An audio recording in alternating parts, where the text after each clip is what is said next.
We were discussing about self rediscovery. Rediscover.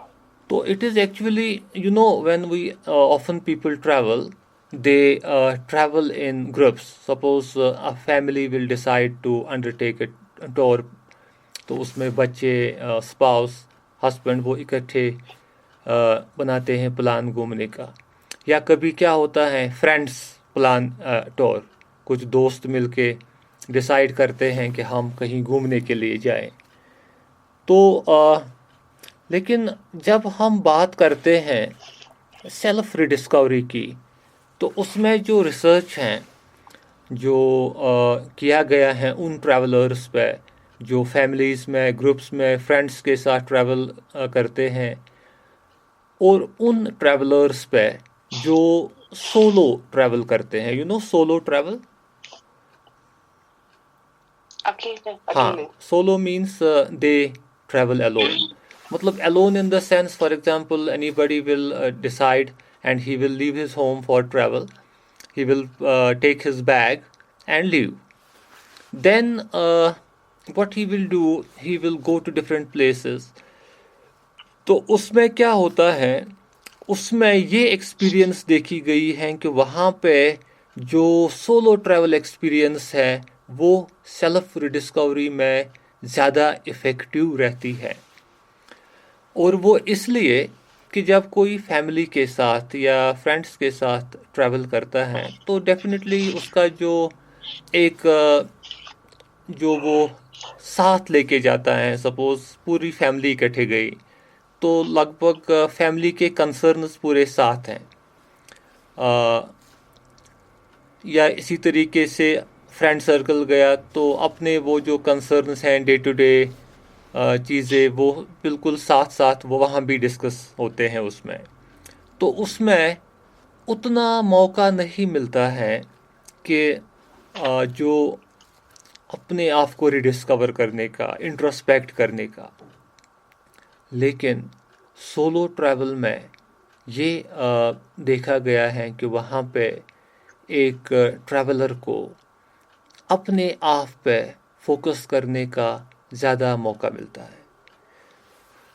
तो उसमें ये होता है कि कोई निकला अपने घर से, और वहाँ पे जब वो निकला, पहले ही वो जिस सोसाइटी में गया, जिन लोगों में गया, तो वहाँ पे उसने उस सोसाइटी को भी पूरी तरह से वो एक्सप्लोर कर सकता है, क्योंकि वो उसके साथ कोई नहीं है. तो उसकी कंपनी जो है बिल्कुल स्ट्रेंजर्स के साथ होती है. तो उससे वो उसको एक ज़्यादा लर्निंग एक्सपीरियंस, वो एक एम्पैथेटिक उसका जो रोल एज ए टूरिस्ट है वो ज़्यादा एक्सपैंडेड रहता है उस सूरत में, रादर दैन अगर वो अपने फैमिली के साथ हो तो डेफिनेटली उसका जो टच है बाकियों के साथ उतना नहीं रहता है as compare to solo travel. दूसरा चीज़ है कि जब वो फैमिली में होता है तो कुछ चीज़ें होती हैं जिसमें फैमिली इंटरेस्टेड होती हैं, वो नहीं, बच्चा को इंटरेस्ट होता है, तो उसमें फिर उसको वो फ्रीडम नहीं रहती है कुछ ऐसी चीज़ें एक्सपीरियंस करने की जो वो चाहता है, because may be other family members are not interested in those sort of pursuits. तो ये एस्पेक्ट हैं. तो तीसरा चीज़ ये है कि उसमें जो एक लेवल ऑफ इंटरेक्शन है वो बहुत बढ़ जाती है, क्योंकि जो लोग उसको मिलते हैं इस ट्रैवल के दौरान, उनके साथ वो काफ़ी चीज़ें डिस्कस करता है, उसको बहुत मौका मिलता है, और उसमें नए फ्रेंड्स बनते हैं जो जिनके साथ उसको पहले कोई वाबस्तगी नहीं होती है, उनके साथ भी वो क्लोज होता है. उनकी जो थॉट्स हैं, मतलब सपोज़ जिस आइडियोलॉजी का ये शख्स है तो उसको उस आइडियोलॉजी के लोगों के साथ ज़्यादा पॉसिबिलिटी होती है इंटरेक्शंस की, मुलाकात की, और उनके साथ उसके जो रिलेशंस हैं वो डेवलप होती है ऐसे टूर में।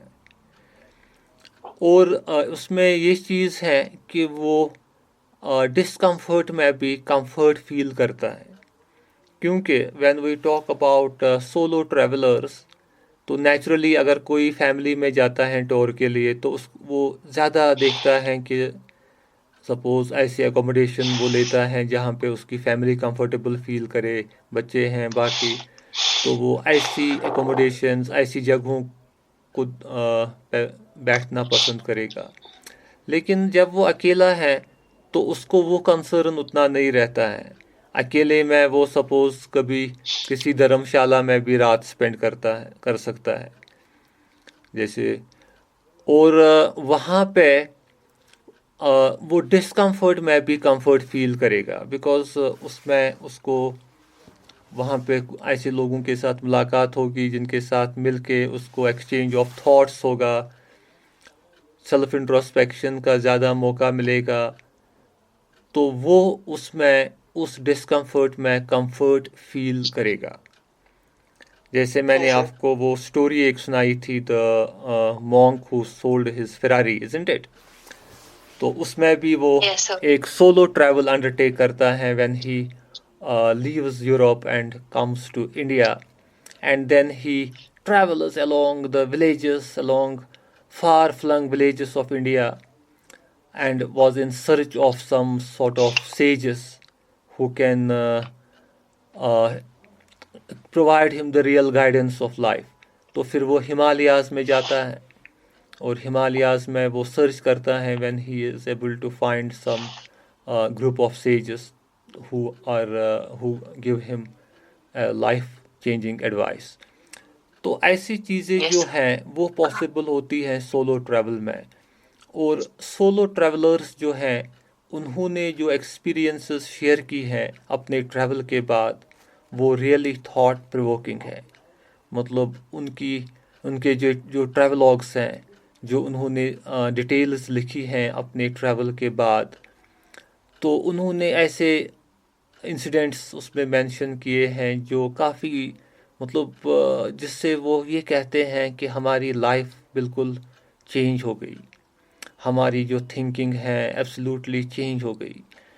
सो क्योंकि वो क्या होता है, और सोलो ट्रैवलर्स जो हैं बहुत लेंथी ट्रैवल्स करते हैं, मतलब sometimes they travel for months. तो उसमें ये होता है कि वो कम्प्लीटली डिटैच्ड फील करते हैं, अपने जो उनका ये परसेप्शन है का टोटली चेंज होता है।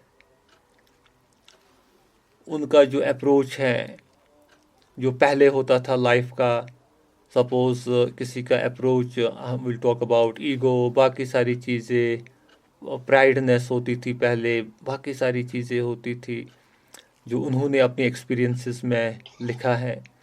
तो वो कहते हैं कि वो सब चीज़ें हम में मिनिमाइज हो गई, कम हो गई, इरेडिकेट हो गई थ्रू दिस ट्रैवल।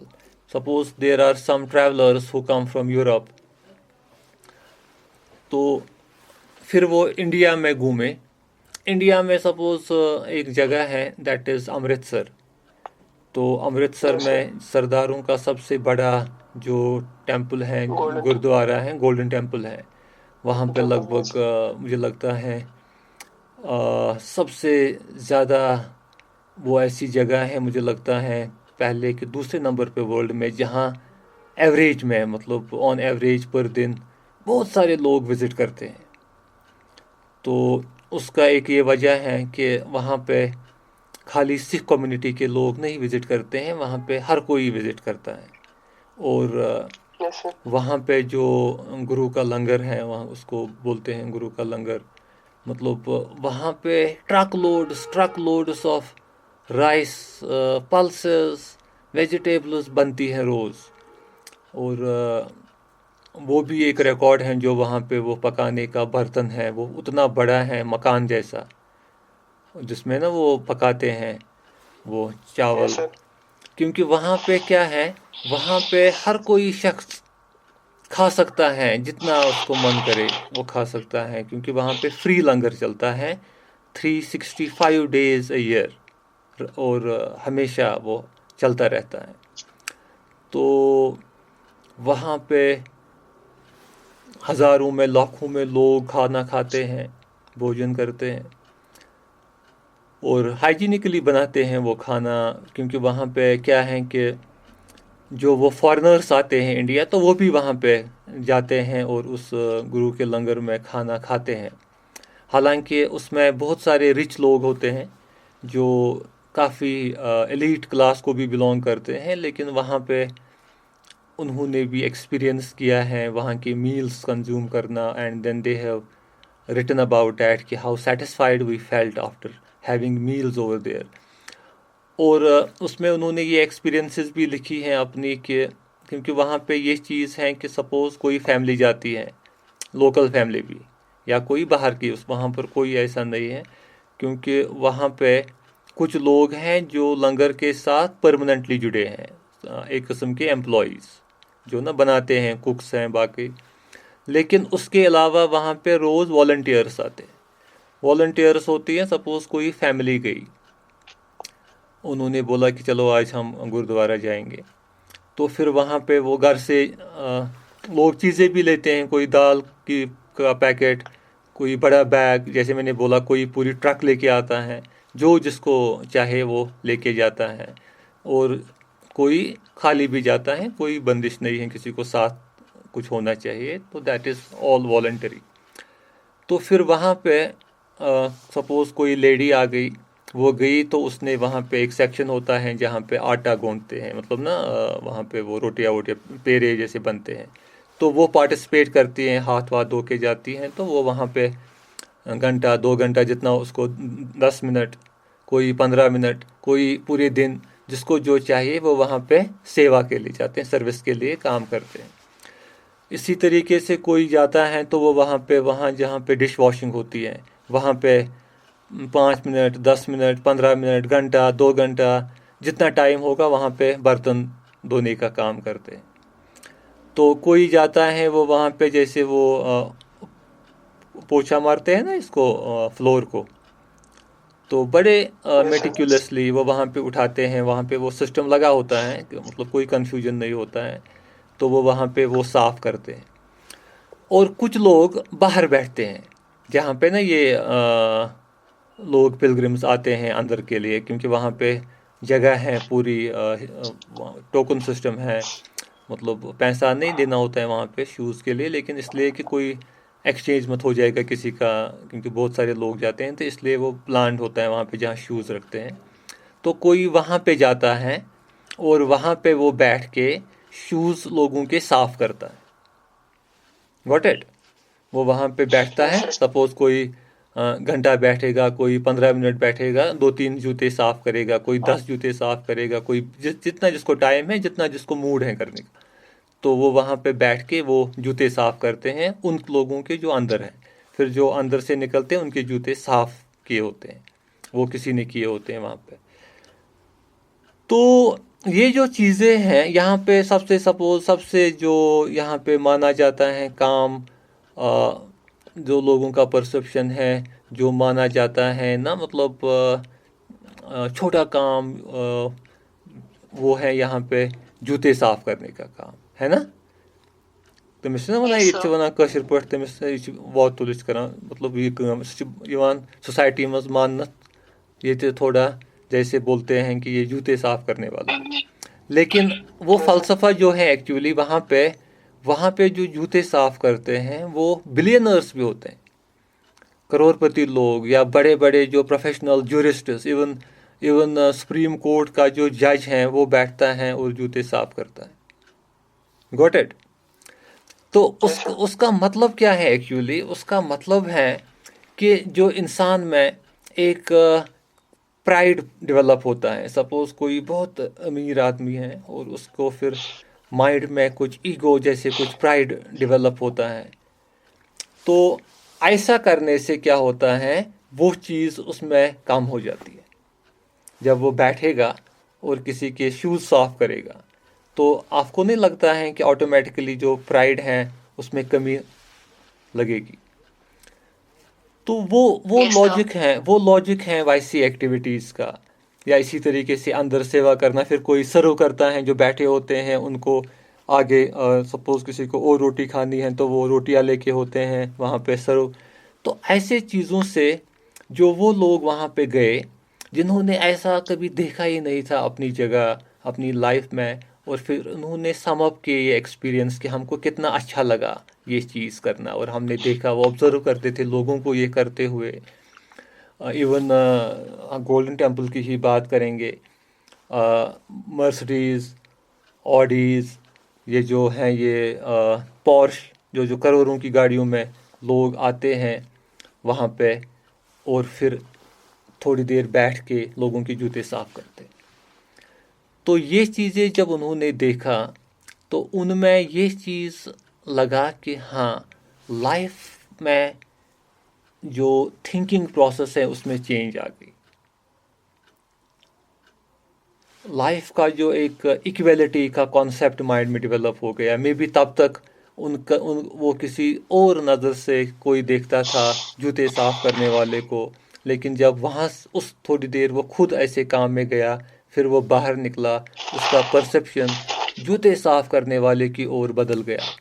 अब वो नहीं लगता है उसको कि ये कोई मतलब नीच कम्युनिटी का लोग आदमी है, क्योंकि फिर उसको लगा कि अभी थोड़ी देर पहले ये रोल मैं भी प्ले करता था वहाँ पे। तो ये बेचारा ये प्रोफेशन करता है, जैसे मैं कोई काम करता हूँ, इसका ये रोल है, it is simply a role. बाकी जो ह्यूमन बीइंग हैं हम सारे एक हैं। तो दूसरा चीज़ उसमें जैसे मल्टी रिलीजियस, जैसे मैंने बोला कि वहाँ पे हर किसी रिलीजन के लोग आते हैं, तो क्योंकि that is open for everybody, वहाँ पे ये नहीं है कि खाली सिक्स आ सकते हैं। तो वहाँ पे वो उसमें एक ऐसी जिसको हम कहते हैं यूनिवर्सलिज्म, एक यूनिवर्सलिटी की फीलिंग्स डेवलप होती है कि respective of religion we are one, irrespective of country. ये नहीं कि फॉरेनर वहाँ पे नहीं आ सकता है, हाँ वहाँ पे कुछ रूल्स हैं जो फॉलो करने पड़ते हैं, जैसे कि सर को ढांपना पड़ता है पहले, और वहाँ पे वो अवेलेबल होती हैं वो क्लॉथ्स भी, अगर किसी को नहीं होगी, या कोई अपनी हैंकी यूज़ कर सकता है सर को ढांपने के लिए, जैसे ना हमको मस्जिद में टोपी लगाते हैं, तो उसी तरीके Yes, से sir. वहाँ पर भी सर को ढांपना पड़ता है अंदर जाने, और हाथ हैंड वॉश अच्छी तरह से, और पैर धोने पड़ते हैं, हाथ और पैर वहाँ पे पहले अंदर जाने से पहले धोने पड़ते हैं पूरी तरह से, और उसके लिए भी वहाँ पे पूरा अरेंजमेंट होता है हैंड वॉशिंग और फुट वॉशिंग का। तो बाकी जो भी किसी रिलीजन से ताल्लुक़ रखता है, किसी कंट्री से ताल्लुक़ रखता है, वो वहाँ पे जाते रहते हैं, और वहाँ पे काफ़ी नेशनलिटीज़ के लोग भी होते हैं, और फिर वहाँ पे स्टे का अरेंजमेंट भी है। ये नहीं कि अब खाया और गया, जिसको स्टे करना है रात को वो वहाँ पे स्टे भी कर सकता है, वहाँ पे कोई चार्जेस नहीं लगते हैं, फ्री है। और वहाँ पे हज़ारों लोग रात को रहते हैं जिनको और कोई एकोमोडेशन के मीन्स अवेलेबल नहीं हैं, they stay there free of cost. वहाँ पे ब्लैंकेट्स मिलती हैं, पिलोज, अच्छी तरह से वो अरेंजमेंट है सोने का। तो ये चीज़ें जो है, कुछ लोग वहाँ पे जो सोते हैं रात को, उनको मे be other means of accommodation available नहीं होते हैं इसलिए, या पैसा नहीं होता है कि वो होटल में स्टे कर सके, इसलिए सोते हैं। लेकिन कुछ लोग वहाँ पे सोते हैं जिनके पास है पैसा भी, और वो इवन 5 स्टार में भी रह सकते हैं, उतना पैसा है, लेकिन वो इसलिए वहाँ पे सोते हैं कि वो एक्सपीरियंस करना चाहते हैं कि वहाँ पे वहाँ का जो वहाँ की लाइफ जो है उसको एक्सपीरियंस करने के लिए वो वहाँ पे सोते हैं। And that is how they feel comfort in discomfort, क्योंकि जो एक 5 स्टार एकोमोडेशन का हैबिचुअल होता है और वो वहाँ पे सोता है, नेचुरली वहाँ पे तो 5 स्टार फैसिलिटीज़ नहीं हैं, वहाँ पे तो उसको मतलब जो बेसिक फैसिलिटीज़ हैं वो मिलेगी, लेकिन उस डिस्कम्फर्ट में वो कंफर्ट फील करता है, क्योंकि उसकी जो थिंकिंग प्रोसेस है वो इम्पैक्ट होती है, उसको पीस ऑफ माइंड मिलता है वहाँ पे। वो उन्होंने अपने ट्रैवलॉग्स में मेंशन किया है कि जो सुकून हमको, मतलब नींद की क्वालिटी कुछ लोगों ने मेंशन की कि हम लग्जरी अकोमोडेशंस में रहते थे रात को, लेकिन जो नींद हमको वहाँ पे आ गई, वो नींद हमको लग्जरी होटल्स में नहीं नहीं आती आई। नहीं आती थी। मतलब जहाँ पे बहुत कंफर्टेबल डनलॉप्स, बहुत कंफर्टेबल किल्ट्स, बहुत कंफर्टेबल बाकी कंफर्टर्स थे, लेकिन यहाँ पे एक बेसिक में भी एक बेसिक एक ब्लैंकेट, पिलो तो या मैट्रेस था, तो उसमें हमने कंफर्ट, उसमें हमारी जो क्वालिटी ऑफ स्लीप वो बेटर लगी, बहुत बेटर लगी। तो उससे उनको ये चीज़ उन्होंने सीखा कि मटेरियल जो पोजेशंस हैं, जैसे घर हैं, चीज़ें हैं, बाकी फैसिलिटीज़ हैं, उससे हम सुकून हासिल, वो ज़रूरी नहीं है कि उन चीज़ों से हम सुकून हासिल कर सके। तो पीस ऑफ माइंड के लिए हम डिपेंडेंट नहीं हैं उन चीज़ों पर। तो वो चीज़ें उन्होंने वहाँ से सीख ली। तो these things definitely help in rediscovering ourselves. So that is why solo travelers have experienced such things. Maybe एक फैमिली में शायद वो ऐसी चीज़ें एक्सपीरियंस नहीं करता, क्योंकि बच्चों को फैमिली के साथ वो शायद गुरुद्वारा में रात नहीं स्पेंड करता, लेकिन सोलो में ये चीज़ें ज़्यादा पॉसिबल होती हैं। या इसी तरीके से बहुत सारे और जगह हैं, इंडिया में भी काफ़ी ऐसी प्लेसेस हैं जहाँ पे सत्संग होते हैं। सत्संग मीन्स जहाँ पे एक किस्म की होली कंपनी होती है, फिर वहाँ पे एक स्पिरिचुअल डिस्कोर्स जैसे वाज होता है ना, ऐसे तो तबलीग ऐसी चीज़ें होती हैं। तो वहाँ पर भी ऐसे लोग जाते हैं जो सोलो ट्रैवल अंडरटेक करते हैं। They spend time in satsangs and there also they get the glimpses of changing their lives, right. Yes sir. तो ये चीज़ें सेल्फ डिस्कवरी में आती हैं। तो इन चीज़ों में जो है हम अपने आप को कर सकते हैं सेल्फ रिडिस्कवर। तो इसमें सपोज़ कभी प्रैक्टिकली आप ऐसा चीज़ कर भी सकते हैं, कभी अंडरटेक आप कर सकते हैं एक सोलो ट्रिप में भी कुछ ही कम ही दिनों के लिए किसी जगह। तो फिर आप देख सकते हैं कि एक्सपीरियंस कर सकते हैं कि उस ट्रैवल में आपने क्या ऑब्ज़र्व किया, what have you observe during that trip. Solo तो ट्रैवल। जैसे फॉर एग्जांपल हम यहाँ पे देखते हैं कभी निकलते हैं लोग कुछ तबलीगी जमात के साथ, कुछ लड़के यंग लड़के भी निकलते हैं कुछ दिनों के लिए। तो फिर वो किसी बाकी जगहों पे जाते हैं, लेकिन उनका अब ज़्यादातर रहता है वो मस्जिदों में ही स्टे करते हैं, लेकिन उनकी भी अच्छी अच्छी एक्सपीरियंसेस होती हैं जब वो वापस आते हैं। कुछ लोग 40 दिन के लिए निकलते हैं, कुछ लोग उससे कम टाइम के लिए निकलते हैं, 3 नाइट्स के लिए, कुछ लोग इवन 4 महीनों के लिए भी निकलते हैं। तो फिर उनकी एक्सपीरियंसेस भी, क्योंकि वो भी मुख्तलिफ लोगों के साथ निकलते हैं, मे बी जिनको वो जानते भी नहीं होते हैं, तो उनकी भी अच्छी अच्छी एक्सपीरियंसेस होती हैं जब वो वापस आते हैं और शेयर करते हैं। तो सोलो में तो अब उसमें तो एक कन्फाइन रहते हैं, वो खाली मॉस्क्स में स्टे करते हैं और उनका एक पूरा वो रेगुलेटेड रहता है। तो लेकिन बहुत अच्छी एक्सपीरियंसेस उनकी भी होती हैं, क्योंकि वो भी डिटैच होते हैं फैमिली से, बाकी अपने प्रोफेशन से, अपने कामकाज, अपने कारोबार से उस पीरियड तक, और उनको भी एक अच्छा मौका मिलता है अपने आप को रिडिस्कवर करने का। तो this is actually when we talk about self rediscovery, it is all about introspecting, अपने अंदर जांचना और अपने अंदर जांच के अपने आप को एक्सप्लोर करना है।